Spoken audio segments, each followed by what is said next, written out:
Everyone, welcome back to So Well Media. I'm Jedi Mike and you're Jay King, and we're to review the new film Avatar: Fire and Ash. It's the third film in this Avatar saga by James Cameron, and this has not been. We didn't have to wait another 11 years for this one. Thank God for that. But Yeah. after this, we got to wait about 4 years for the fourth one. But anyway, with this one, it's Fire and Ash. Picking on right where we left off with Avatar: The Way of Water. And the Sully family is in a different position. They're now suffering a loss of their oldest son, and now new challenges come in as we now have the children involved, and still some mystery about who is Kiri. It was Akira, right? Yeah, Sigourney Weaver's character. There's mystery about who she is and stuff, and then also Jake's second born son is dealing with the grief, of his brother and everything, and Neytiri is also just dealing as a grieving mother. And there's a lot of factors in here that's adding a lot of tension to this family, along with the existential factors of Courage and the rest of the human group trying to find the Sullys and everything. But what was your thoughts in terms of Avatar: Fire and Ash? I'll say that this film definitely feels like a massive conclusion to what we've been going through these last three movies. Like this feels like the big breaking point for the Sully family storyline. Which I guess Mhm. also makes sense given what James Cameron has said about what he at least has an idea for Avatar 4. But and again, it's like that's why everything really felt like climactic and especially more cinematic in this, not just in the visuals, which once again look fantastic for all of the Navi tribe, the ones we've seen before and the new ones we get introduced into this film, but just the graphics of, the world of Pandora in general, like everything. Again, you can't say it doesn't look eye-catching like a fully realized film. Like they, again, yes, we had to wait so long in between the first and second, but this, I think there's a reason why, so that way this looks as great as it does. And I had pretty much a good time watching this entire thing. I will say at the very least they finally gave Zoe Saldana more to do in this movie than they did the last one. So that's a Yes. plus. I'll say my only gripe that I have is just that I feel like some scenes definitely do drag on a bit longer than they should. And I think that's really the only problem I have. Because otherwise, I really like this film. It's just that there are some parts that I wish could have been shortened up a bit. Or when, like, yes, this is a 3 hour film, but I wish there were some things that were just shortened up a bit so that it didn't feel like we had some fluff there. Other than that, I liked it. But yeah. Yeah, I this is the first one where I've actually felt the 3 hours, and not only Hmm. that I actually felt the that a lot of the story became a lot formulaic, if I should say, especially against the third act, like verbatim. Now I think the first act of this film I really loved, again, establishing the grief and anger that this family has and the trauma and everything, and realistically how messy families can be. With that, and with their relationships with each other and dealing with survivor's guilt and other things as well, and as well as the struggles of parenting too. But when we get introduced to a new Navi clan, or the Ash clan, um which again is interesting, just in terms of another element within the Pandora world that is establishing another element. And again, we also get more wind people too. We think they're just the tree people, but then we also got wind people too. And then I think they're the way they have different creatures in here, again, definitely visually beautiful, visually a masterpiece. But I felt that even that introduction to the evil Navi character, what's her name? Her name is Varang, and she's played by Oona Chaplin, a descendant of Charlie Chaplin. Yes, but that's Varang. That's the character.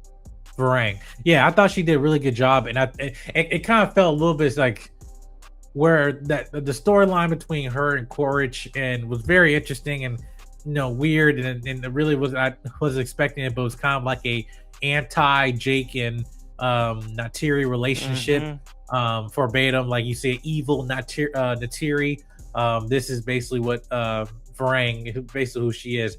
But I liked, again, the culture and the fact that she able to do this new ability with the ponytail, and Hmm. like that's a new way of actually controlling people and stuff. But And I like the fact that they were able to expand just again the world Pandora, that there are a lot of areas that we still haven't fully, explored. But now at this point, I don't know what's left for you to explore, which is why I think the fourth one being a time jump is like, yeah, we got to get to the bottom of this. But we do. One thing I felt that was very interesting was that Courage's son, who plays what I forget his name. They call him Spider, but yeah, that's the white boy in the family. Miles. Yeah. But Spider, as he's been in this world for too long, that again, he's still human, much as like he want to act normal with these people and stuff, but then it gets to a point where Kira, Sigourney Weaver's reincarnated self, which we find out that she's basically a reincarnated version of her, or a copy, or you want to call it, but really, yeah, she's reincarnated. That's literally what she is. A virgin birth, if you want to call it. With Spider, we find out that as there's a scene where he takes his mask off out of because it was running out of air, and then Kira did something with actually one of the entities within the Pandora that are tied to Awa, the spiritual creatures that basically when Jake was in Avatar 1 was attaching themselves to him, saying that there's a sign that he's special, right? Well, she did that where she took a piece of it and put it in his mouth, and did some some prayers and all that stuff, and then all of a sudden he can breathe in Pandora air, which I believe Pandora has high levels of carbon. Not that it's not breathable, but I mean, a little couple seconds for humans and you're dead, right? But he was able to evolve, and not only to evolve by breathing, but also he's growing a tail himself, which changes everything. And I don't know how I feel about it. I'd like the evolution of that he can breathe, but then we've got Oona, they can tie it into the spiritual element of it. That's very interesting to me, so I didn't I didn't know where that story is going to lead to in terms of the rest of the human race, because now they found out that Spider is able to breathe, and Courage is still on a hunt trying to find him. But then all of a sudden, the humans are now trying to dissect everything about him, which what they did again in the second movie. Again, you see how a lot of things are repeated here, but aside from that, I want to know what was your thoughts on going into Sam and Courage, because again, there's like a rivalry that's always been going since day one. But then this is, Courage is a reincarnated version of himself of Avatar body, because his human version is dead. So he's not he has the person's memories, but he's not the same person. And I like the character growth of Sam. Like, listen, you're not him. Yes, you are. You got the same memories. You still have the blood, thirst of it and everything, and you still want to, because you feel like that's what you've been told to do. That hey, Jake Sully is your enemy, and then Jake is like, you don't have to be him. You can go, you can go another way. And as you're evolving, because you're in this Avatar body, it starts to change you, And but I felt they went nowhere with it to the point where at the end it was just like, oh, okay, that's what we're doing now. All right, like. I don't know. What was your thoughts on that? Because I felt that as much as we deal with grief here, I think there's also a pathway where we're lead to sense of forgiveness. Where it's like, what, I've had a vengeance for you for so long, but also you're not the same person, and I know how anger can take me so far and get me nowhere. And having fire being the symbolic thing of this movie, I just felt where. They had a huge opportunity to I'm not trying to say turn Courage into a good guy, but in a way of turning him into a more complex character. But yeah, what was your thoughts on that? I mean, look, we have so many, in a sense, reincarnations with this thing. As we said, we got Courage, we got Kira, we even got Jake in a sense, because remember, he technically did die in that first movie and then came back as a new Jake Sully. But I'm not mad at how they went with. I mean, yes, there's a lot of potential that was kind of not played within this, but I do like where they were going, because as you would see in the film, there's multiple times where he's on the hunt for Jake, but as soon as he realizes his son is in danger, he's like, okay, I'm willing to compromise so we can get him back, or I'm willing to compromise so that way we can save him and get him to safety, then we'll deal with what we need to. So it's like there's multiple layers of like, he's just not this twirling mustache villain. He has emotions and he has people that he does care about. He's just trying to bottle that all away for the sake of being the person that he's supposed to, or that he believes he's supposed to. And again, it's not there's always a whole conversation when it comes to like what type of characters can get redeemed, and I wouldn't say he's redeemed. I'd say more so in a sense he's just, there's a lot more to him, and I wish that there was a lot more that was shown with that, but because again, like depending on how this goes, this is probably the last time we will see him. But yeah, no, I mean, I'm not mad at it. I just also wish there was more with that whole thing about like, oh, you're the same person, but you're also not the same person. Like we went through that with Kira, but we and I know we don't need to with Jake, but it's like it's implied, but we could have gone with it with him as well. So yeah, I just don't.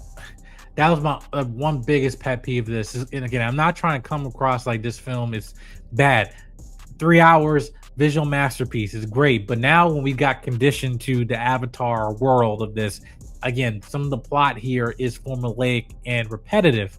And those things, the elements that were interesting and different, I felt James felt were like, all right, he's focusing on doing the same thing he did with 2 and try to do it again with another element. I think his explanation of expanding the human the lore of Pandora was more of a priority than the plot of Pandora.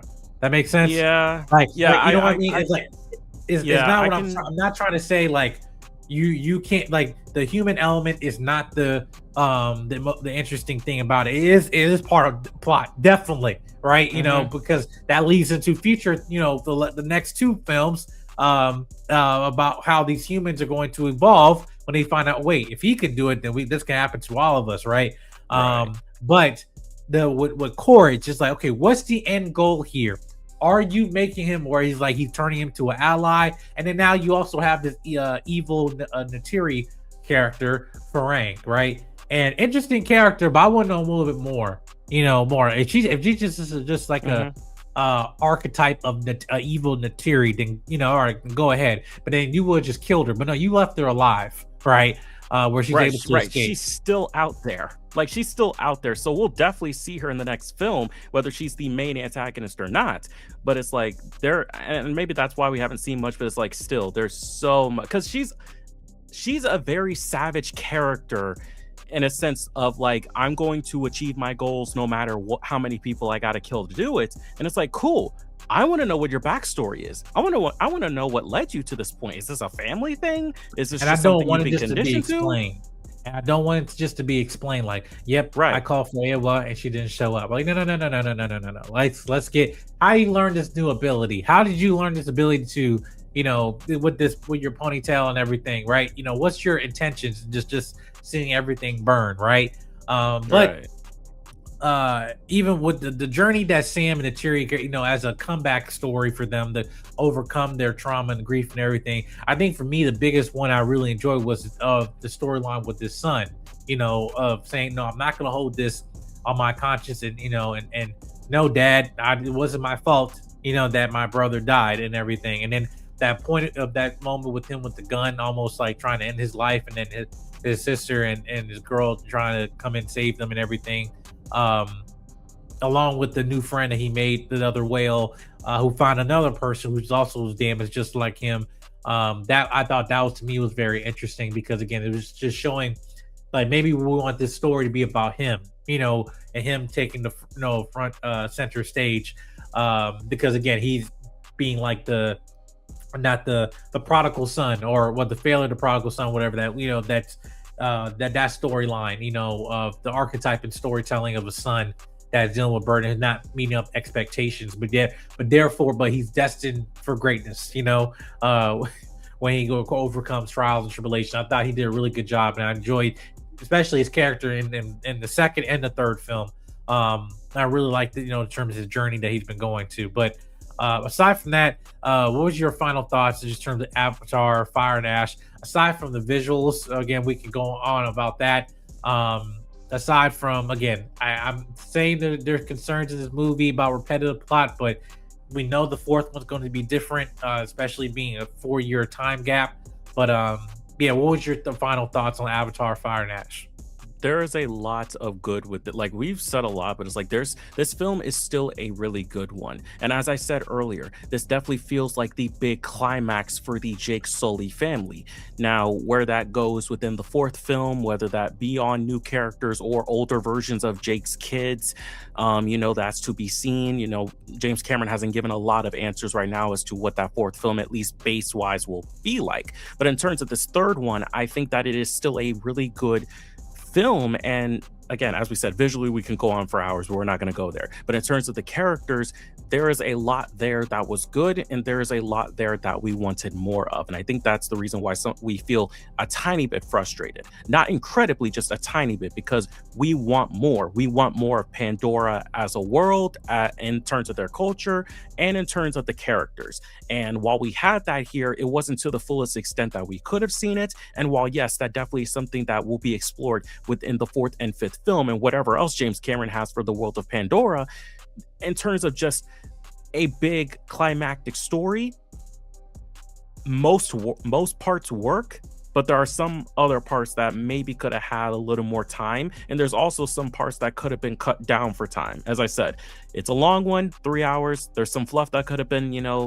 cut a little bit, but overall it's still a really good film. I would highly recommend seeing it. I would highly recommend getting there a little bit early before it happens. But yeah, no, it's like, this is still a really good one. There's just more that could have been. And we know it's coming, but still, in terms of this, there's more that could have been. Yeah, if you just only want to go see this movie just for the 90-second scene of another movie that's coming out next year, be my guest. But do you have to go see this movie over and over again to see the rest of those alleged footage of upcoming film? No. Wait till it come online or look at Twitter. But aside from that, I thought this was the first time I felt 3 hours of this entire franchise. And now I think it's a testament to the fact of just director that, hey, listen, 3-year films, 3 hours, and this is the third one that I actually feel was the one that, like, all right, this is kind of, you could have shaved at least a good 30 minutes of this easily. But as someone who is a competitive viewer, and I'm knowing the plot, I'm knowing the writing of James Cameron, you got to be honest with me, this is absolutely, some of the scenes here are copy and paste. If you saw the second one and you saw the second one, the first and second one, to see how repetitive it is. But if you've seen the first and second movie, you have seen Avatar, Iron Ash with a little bit of elements. At least you only saw the third act. There's some deaths. There's some sacrifices. There's some comebacks. And there's some hurrah, yeah, overcome. Humans, all that stuff. The way of water connects all things. Yeah. The way the water connects us all, and fire can reveal truth. And welcome to the clan, white boy. Yeah, welcome to the clan, or at least the I don't want to say good clan, but you know what I mean. You become what you hate, which in this case he did. Now in the second life, in the words of Courage, ain't that a bitch? So but yeah, aside from that, make sure you subscribe button, comment, like, and share. Let us know your thoughts on Avatar, Fire and Ash. You like it, didn't like it? Did you stay for 3 hours, or you just left after that? A little short teaser. Let us know in the comment section down below. And we see you guys next video. Peace.